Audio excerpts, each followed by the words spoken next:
বাঙালির গর্ব আর স্পর্ধার দিন ২৬শে মার্চ। ৫২র ভাষা আন্দোলন থেকে ৭১-এর রক্তক্ষয়ী সংগ্রাম সবই বারবার জীবন্ত হয়েছে রূপালী পর্দায়। জহির রায়হানের তথ্যচিত্র থেকে চাষী নজরুলের ওরা ১১ জন কিংবা হালের আধুনিক সিনেমা, আমাদের চলচ্চিত্রের এই দীর্ঘ পথ চলায় মুক্তিযুদ্ধই সবচেয়ে বড় প্রেরণা। স্বাধীনতার ৫৬ বছরে দাঁড়িয়ে সেলুলয়েডের সেই রক্তভেজা ইতিহাস আর শৃঙ্খল মুক্তির গল্প জানবো এবার।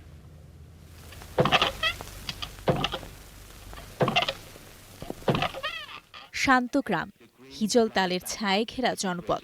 হঠাৎ সেখানে শাপতের চিৎকার, বুটের নিচে পিষ্ট হওয়া মানচিত্র আর মেশিন গানের অবিরাম গর্জন। এভাবেই শুরু হয়েছিল বাঙালির অস্তিত্বের লড়াই। আর সেই লড়াইকে সেলুলয়েডে প্রথম বন্দী করেছিলেন এক অপরাজেয় কারিগর, জহির রায়হান। স্টপ জেনোসাইড কোনো সাধারণ সিনেমা নয়, বরং বিশ্ববিবেকের কাছে এক রক্তাক্ত দলিল। তবে স্বাধীনতার প্রকৃত স্বাদ নিয়ে ১৯৭২-এ যখন পর্দা কাঁপালো ওরা ১১ জন, তখন ইতিহাস দেখল এক অনন্য বাস্তবতা। পরিচালক চাষী নজরুল ইসলাম লেন্সের সামনে দাঁড় করালেন বাস্তবের ১০ জন মুক্তিযোদ্ধাকে। কালজয়ী সৃষ্টি কেবল জাতীয় চলচ্চিত্র পুরস্কারই জেতেনি, বরং স্বাধীন বাংলাদেশের সিনেমার প্রথম শক্ত ভিত্তি করে দিয়েছিল। যুদ্ধের বিভীষিকা কাটিয়ে যখন দেশ করার ডাক, তখন খান আতাউর রহমান পর্দায় প্রশ্ন তুললেন, আবার তোরা মানুষ হ। আলমগীর কবিরের ধীরে বহে মেঘনা আন্তর্জাতিক আঙিনায় পৌঁছে দিল আমাদের সংগ্রামের ইতিহাস। ১৯৭৬-এ হারুনুর রশিদের মেঘের অনেক রঙের মাধ্যমে প্রথম রঙিন ফ্রেম দেখল আমাদের মুক্তিযুদ্ধ।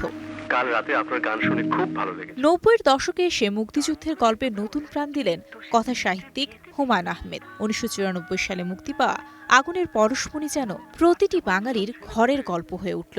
এর ৩ বছর পর সেলিনা হোসেনের কলমে আর চাষী নজরুলের ক্যামেরায় ফুটে উঠল এক মহীয়সী মায়ের আত্মত্যাগ, হাঙর নদী গ্রেনেড।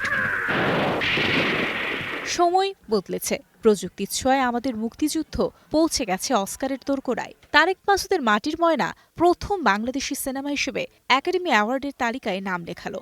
এরপর নাসিরুদ্দিন ইউসুফের গেরিলা কারিগরি মুন্সিয়ানায় দেখালো যুদ্ধের এক আধুনিক রূপ। আর মসজিদুল ইসলামের আমার বন্ধু রাশেদ দিয়ে নতুন প্রজন্ম জানল কিশোরদের রক্তেও মিশেছিল স্বাধীনতার লাল সূর্য। এই চলচ্চিত্রগুলো কেবল বিনোদন নয়, এগুলো আমাদের ইতিহাসের সাক্ষী, আমাদের অস্তিত্বের প্রতিচ্ছবি। ৫৫ পেরিয়ে ৫৬ বছরে পা রাখা বাংলাদেশে এই সিনেমাগুলোই প্রজন্ম থেকে প্রজন্মে বয়ে নিয়ে যাবে ২৩ বছরের শোষণ আর ৯ মাসের রক্তক্ষয়ী সংগ্রামের সেই গৌরব গাথা। Mario Sen, star entertainment.